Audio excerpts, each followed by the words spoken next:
Kung matagal mag-propose yung lalaki, may balak ba talaga siyang mag-propose? Ang daming babaeng Isa pa. nung narinig yan. Pakiulit nga. With feelings. Kung matagal mag-propose yung lalaki, may balak ba talaga siyang mag-propose?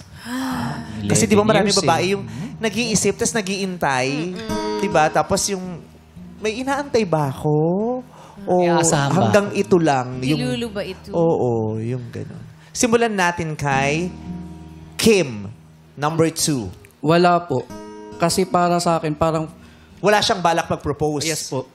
Kasi kung sa kanila po kasing situation, tipo ba 11 years sila, parang bakit mo pa papatagalin if you are both ready to mag-settle na po. Parang ganun.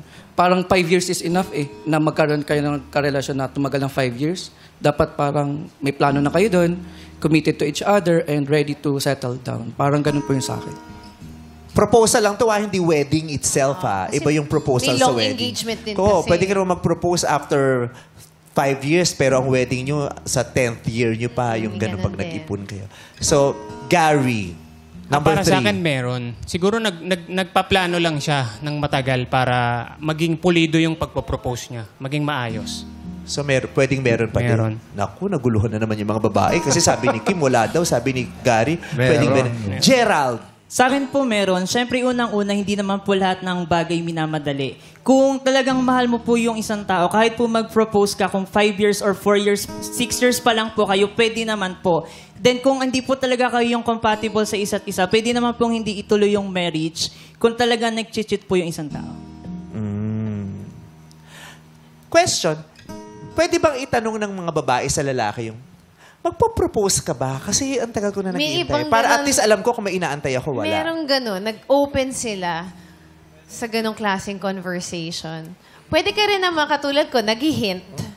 Yung parang pahapyon na, parang gusto ko yung ganyang sing-sing, yung color Ay. blue, parang ganon. Oo. So, depende sa babae kung ano yung tapang mo na magtanong. Awkward yung conversation. Pag yung lalaki tinanong about doon, sasagutin mo ba siya ng kung ano talagang totoong sagot mo o sasagutin mo siya ng kung anong gusto niyang marinig? Yung totoo, syempre.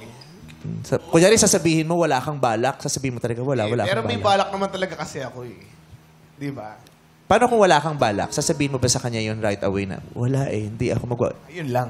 Paano mo yung sasabihin? Sasabihin mo Parang ba talaga mahirap yun yun, o paliligoy-liguyin mo?